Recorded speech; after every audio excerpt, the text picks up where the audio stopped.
Hi everyone. In this video interview, we're gonna show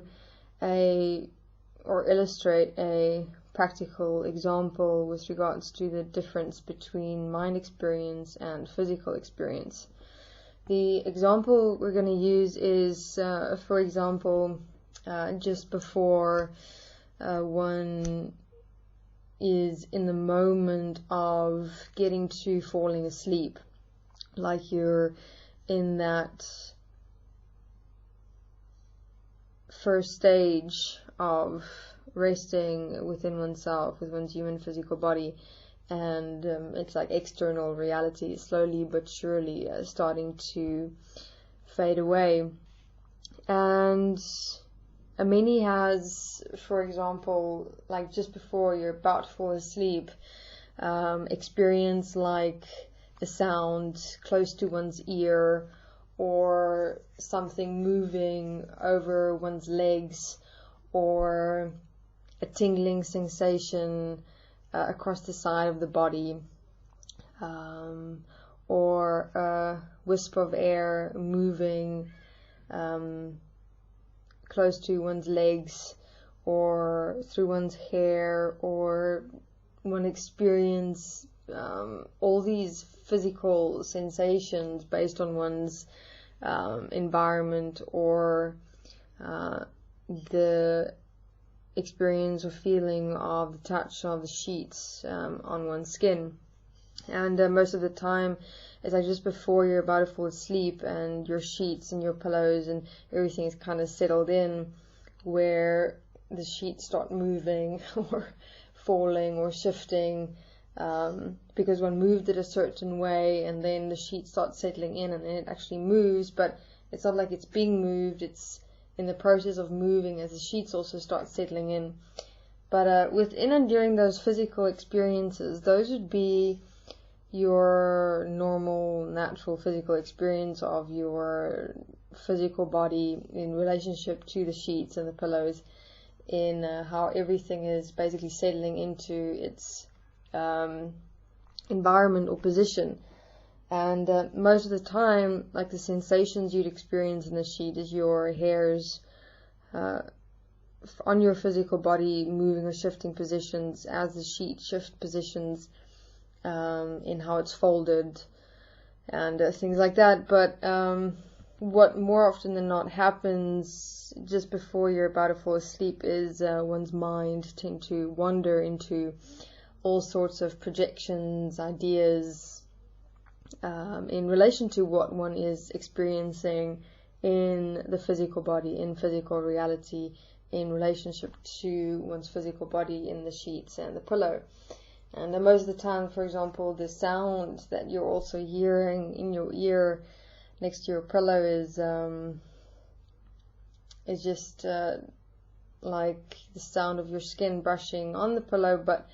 your mind would immediately project it into a point that's heard within your external environment, and one immediately like go into fear reaction. So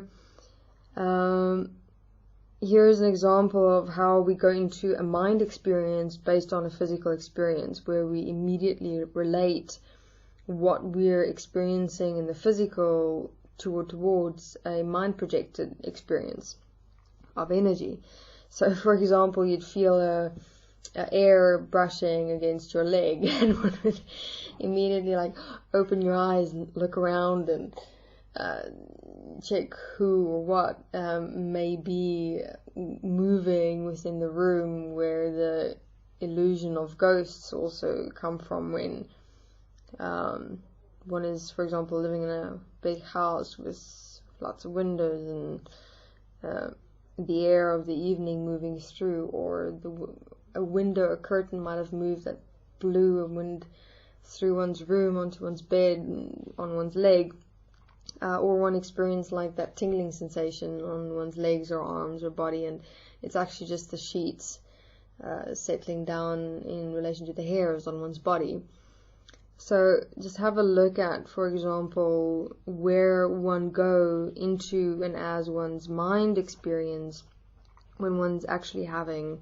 a physical experience. Obviously, within the context of physical reality, it's to, when one does have a physical experience, obviously have a look if one is in any way taking practical reality into context. Like, for example, if you're obviously sleeping in nature, out in the fields, and you're experiencing sensations on your body, it would be practical common sense to investigate. But it's not necessary to go into a reactive nature of fear and a projected mind experienced reality. It's to be here in that practical physical experience, as in, okay, I'm experiencing a sensation, let me investigate whether it is just the sheets or the hairs, or whether there's an ant or an insect or a bug walking on me, for example. Because even within and during sleep, for example, just before going to sleep, we tend to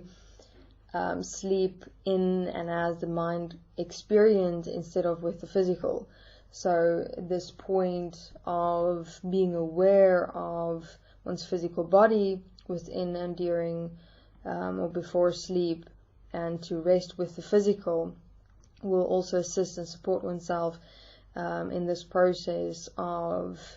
standing and being equal to and one with the physical experience, instead of accepting and allowing oneself to use physical experiences as windows of opportunity to feed or justify or validate a mind experience. And here thus a point of practical support and assistance before and within going to sleep, to rest with the body, breathing. One can also, for example, utilize the application of breathing and moving through one's toes, through one's feet, through the legs, in the bones, in the flesh, up through one's total body, in one's hands, in one's fingers, in one's arms, the spine, the head, and like experience one's total human physical body. This will also make it much more easier, direct and simple, when one have a full physical experience in one's sheets or on the bed or wherever it is one is sleeping, to differentiate between physical experience and mind experience, and just assist and support oneself within such a point to be with the physical and not in the mind. Thank you.